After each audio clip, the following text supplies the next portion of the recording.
हम फिर निवेदन करेंगे, आज की जो पूर्णिमा है, प्रयास करो भोलेनाथ जी को एक श्वेत चावल का दाना शंकर भगवान को समर्पित जरूर करो। और रात्रि के समय पर जब चंद्र पूर्ण आनंद के साथ में हो, और यदि कोई शरीर में बहुत ज़्यादा कोई रोग ग्रसित हो गया है, कोई चर्म रोग हो गया है, कोई शरीर में कोई भयंकर रोग हो गया है, तो छोटी सी बेलपत्र शंकर भगवान पर चढ़ी हुई चंद्रमा की रोशनी में चंद्रमौलेश्वर महादेव का नाम लेकर औषधि के रूप में उसको चबा चबा कर खा लो चंद्रमा की रोशनी में। उससे वो औषधि का काम करेगी और तुम्हारे रोगों को समाप्त। चंद्रमौलेश्वर महादेव का स्मरण। कौन से महादेव? चंद्रमौलेश्वर। और चंद्रमौलेश्वर महादेव की चंद्रमौलेश्वर शिव उपासना ये बहुत और आज तो सुंदर पूर्णिमा है, बाबा की बड़े आनंदमय स्वरूप है। चंद्र की रोशनी में आप लोग तो खीर खाते ही हो, पर साथ में एक बेलपत्र का प्रयोग भी जरूर कर कर देखो, वो आपकी जिंदगी में ना जाने कितने रोगों को समाप्त कर देगी, कितने रोग। पर वो बेलपत्र छोटी लेना, ज्यादा बड़ी बेलपत्र नहीं लेना, छोटी सी बेलपत्र लो, शिव पर चढ़ी हुई श्री शिवाय नमस्तुभ्यम बोलकर चंद्र पूर्णता में जब हो, रात्रि के समय पर एक बेलपत्र चंद्रमौलेश्वर महादेव का नाम लेकर उसको चबा चबा कर, जिसको खाने पर मुंह में छाले हो जाते हैं या छार छार हो जाता है तो उसको पीस लो, पीस कर बाहर बैठकर गोली लेकर उसको पानी से निगल जाओ, पर उसको खाओ औषधि के रूप में। कहते हैं पूर्णिमा की रात्रि की चंद्रमा की रोशनी एक ऐसी रोशनी होती है जिसमें जितनी औषधीय पौधे होते हैं उसमें एक बल उत्पन्न हो जाता है जो हमारे शरीर के सारे रोगों को समाप्त कर देता है, सारे। आपके यहाँ खीर रखते हैं, हमारे यहाँ हम हमारे कुबेरेश्वर धाम पर हम बेलपत्र रखते हैं रात्रि के समय पर। और वही बेलपत्र जब कोई बहुत ज़्यादा तकलीफ में होता है तो वही बेलपत्र का चूरा बस सूख जाती है, उसको दे देते हैं, भाई यही पाते रहो, औषधीय तत्व है। आप लोग छत पे खीर रखो, हम बेलपत्र रख देते हैं, अमृत इसमें, वो तो पहले से ही तो बेलपत्र और बलवान हो जावे, और आनंदित हो। औषधि शिव तत्व है महाराज, भगवान शंकर की आराधना साधना अवश्य। लोटे में इतना बल आ गया, एक महाराज जी ने, एक महिला जल चढ़ा रही थी और महाराज जी ने उसका लोटा छुड़ा लिया। हमने एक कथा पत्र आया था, टीवी पर चला वो पत्र, और अभी भी डला होगा। उन्होंने लोटा छोड़ाया और कहा इतना गंदा लोटा रहा तेरा, और चढ़ी पानी चढ़ाने के लिए सारा, उसने लोटा उठाकर बाहर फेंक दिया। आखिरी में वो महाराज की गति जो बिगड़ी, पत्नी लेकर उसी महिला के पास गई कि पति को ये बीमारी हो गई है, कुछ क्या पता क्या हो गया। वो लेकर बाबा कुबेर भंडारी के दरवाजे पर पहुंची, सूचना आई कि आपने जो पत्र पढ़ा था वो महाराज शरीर से चलते नहीं बन रहा था, पांव मुंह सब काम। हमने कहा कि एक काम करो कि पात्र का अपमान हुआ है, उसी पात्र से इसका जल चढ़ा हुआ वही पात्र पानी में गलाओ, उसी पात्र को, ये हम नहीं कर रहे, ये स्कंद पुराण कुमार खंड वर्णन कर रहा है कि पात्र का अपमान का बल कितना होता है कि वो जो अप्सराएं थी वो मगर बन जाती है। पात्र का अपमान देखिएगा। हमने बस इतना ही खबर करवाई कि वो पात्र जो फेंका गया था, उसी पात्र से शिव जी पे जल चढ़ाकर, उसी पात्र, खाली पात्र को पानी में डालो, बाल्टी में डालकर उसी का स्नान कराना प्रारंभ करो। आज वो ब्राह्मण देवता वापिस चलना प्रारंभ कर दिए, शरीर ने काम करना प्रारंभ। पात्र की बड़ी महत्व। तुम्हारे घर में दीपक रोज लगाते हो रोज? मंदिर में दिया जलाते हो, पीतल का, तांबे का, चांदी का, स्टील का, जो दिया तुम्हारे घर में होगा रोज लगाते हो। बत्ती रोज जलाते हो, 5 दिए होंगे तो कभी बदल बदल के मांझ कर, खासा कर धोकर उस दिए को लगाते हो। पर कभी विष्णु पुराण को पढ़िए, विष्णु पुराण में दीप की महिमा आई है। और विष्णु पुराण में जब दीप की महिमा को हम पढ़ते हैं तो उस दीप महिमा में वर्णन आता है कि दीप देव में इतना बल हो जाता है, रोज दीप लगता है भगवान के सामने, रोज उतारा जाता है, रोज बार बार उतरता है, उस दीप में इतना बल आ जाता है कि यदि कोई बीमार व्यक्ति है और उसका रोग समाप्त नहीं हो रहा तो वो जो दीप है जब वो ठंडा हो गया उसी दीप को पानी के अंदर डाल दिया जाता है और उसी पानी से उस व्यक्ति को स्नान कराना प्रारंभ कर दिया जाता है तो उसका रोग समाप्त हो जाता है। इतना बल दीप में हो जाता है।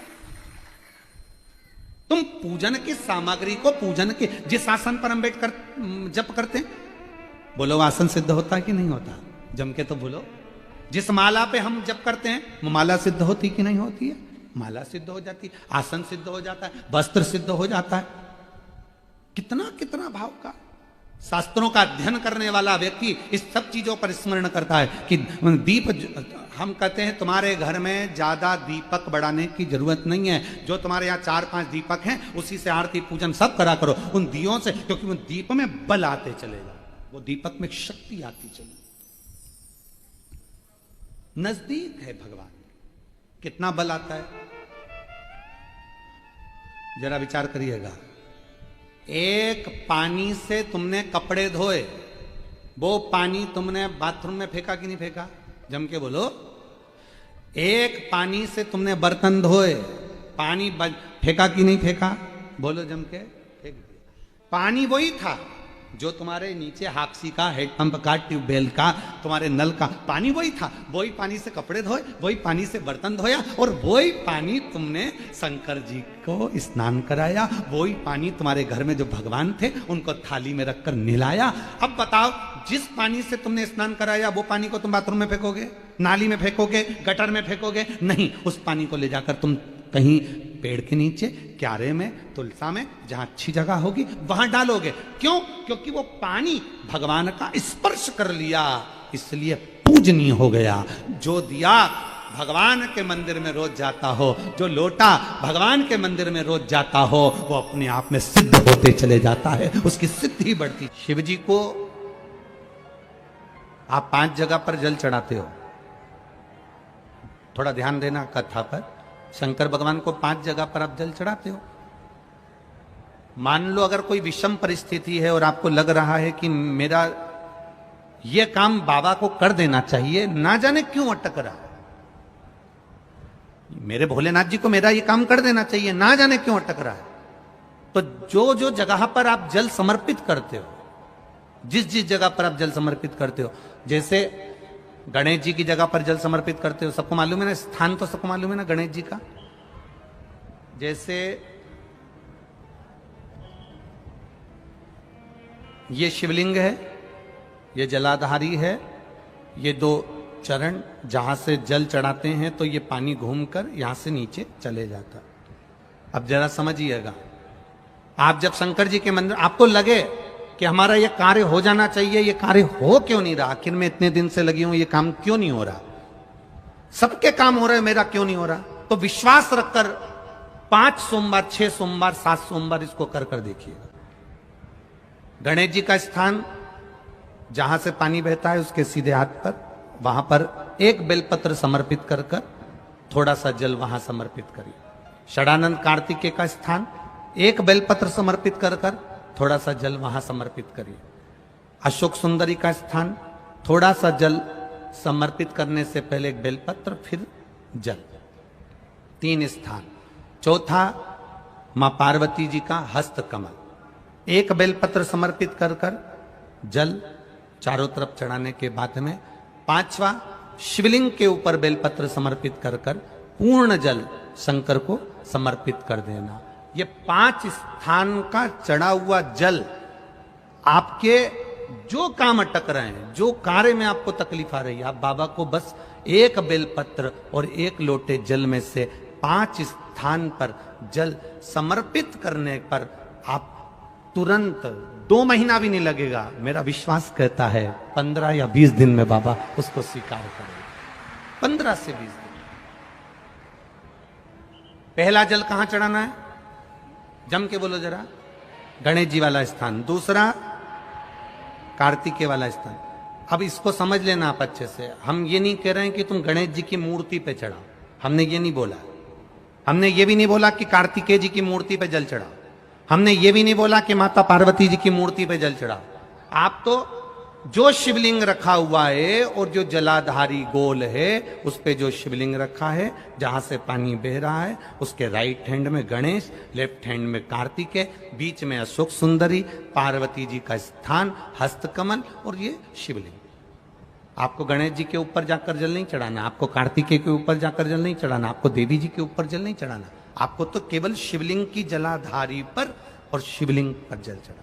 पहला स्थान बोलते जाओ जम के, केवल जल नहीं, बेलपत्र फिर जल। दूसरा कार्तिकेय, तीसरा अशोक सुंदरी, चौथा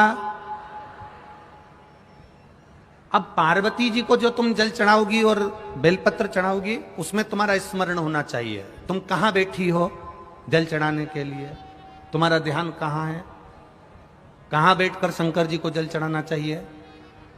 आपको पहले भी कथा में कहा, जहां से जलाधारी का पानी बह रहा है इसके ठीक विपरीत जगह में आप यहां बैठ जाओ। उत्तर दिशा में पानी जाता है तो आप दक्षिण दिशा में बैठकर उत्तर की ओर मुख कर कर बाबा के, मां पार्वती जी के हस्त कमल पर बेलपत्र रखोगी, जल चढ़ाओगी और वहीं से बाबा को तुरंत आनंद के साथ में बेलपत्र चढ़ाकर जल चढ़ाओगी। भले खड़े होकर या वहां जाकर तुम यहां पर जल चढ़ा दो, परंतु उसके बाद में जब आप जल चढ़ाओगी, जब बाबा पार्वती जी को जब बेलपत्र और जल चढ़ाओगी तो आपका मुख कहां होना चाहिए, जहां से पार्वती, जहां से ये जल बहकर जा रहा हो। यहां बैठोगे तो जल जहां बहकर जा रहा है उधर की साइड तुम्हारा मुख हो जाएगा, उत्तर की साइड तुम्हारा मुख हो जाएगा और बाबा को आप जल समर्पित कर। तो पहला जल बेलपत्र गणेश जी, दूसरा कार्तिकेय जी, तीसरा अशोक सुंदरी, चौथा माता पार्वती जी का हस्त कमल और पांचवें नंबर का जल भगवान शिव के ऊपर, अर्थात भगवान देवाधिदेव महादेव से प्रार्थना करते हुए कि तेरा ही दिया मैंने खाया पिया रे, तेरा शुक्रिया रे, तेरा शुक्रिया। बाबा से प्रार्थना करते हुए, बाबा से अपने दिल की बात कहते हुए, बाबा से अपने मन की बात कहते हुए, अपने हृदय की बात भगवान देवाधिदेव महादेव से कहते हुए, ये 5 स्थान पर चढ़ाया गया जल आपके मनवांचित फल की प्राप्ति करा देता है, आपको सुख का अनुभव करा देता है। 5 जगह पर चढ़ाया गया,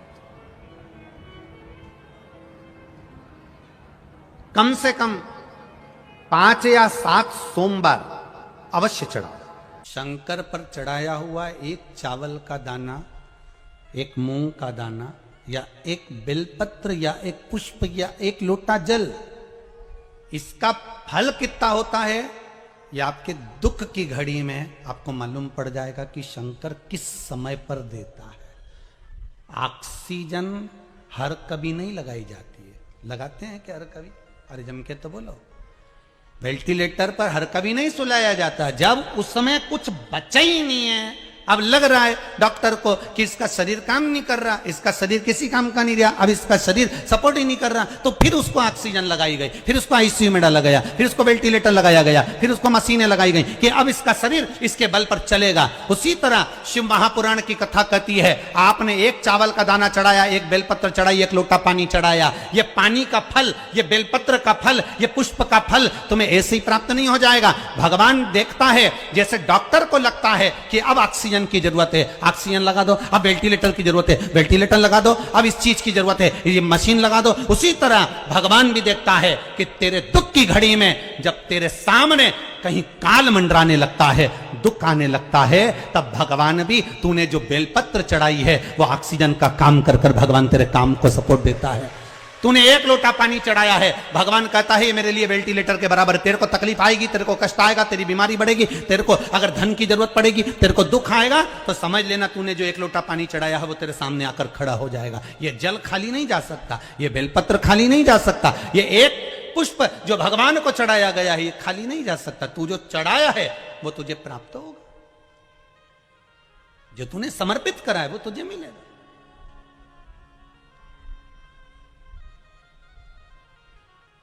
कई लोग कहते हैं शिव जी को चढ़ाया हुआ कैसे प्राप्त होगा, शंकर भगवान का कोई हम जो देते हैं, हम जो खर्च करते हैं, हम जो समर्पित करते हैं उसका कुछ फल है? आपने अगर शिव महापुराण में 1 रुपया भी लगाया है, 1 रुपया भी लगाया है, तारीख लिख लेना, दिन लिख लेना, तिथि लिख लेना और वही तारीख अगले साल मिला लेना कि जो तुमने खर्च करा ये टेंट में, ये बिछात में, ये भोजन में, ये भंडारे में, ये बिछात में, ये पूजन में जो तुमने खर्च करा उसको लिख कर रखना कि कितना खर्च करा और उसका कितना मिलता है वो अगले साल की यही तारीख और ये तिथि मिला लेना, यही तारीख और ये तिथि मिला लेना, उसका बढ़ोतरी कर कर कितना प्राप्त हुआ है वो आप मिला कर रखिए। आपको कितना मिला वो बाबा ही जानता है, वो बाबा ही करने वाला। तेरा ही दिया मैंने खाया पिया है, तेरा शुक्रिया है, तेरा शुक्रिया है। मुझे भोले बाबा ने बहुत दे दिया है, तेरा शुक्रिया है, तेरा शुक्रिया। मुझे बाबा ने जो दिया उसका धन्यवाद।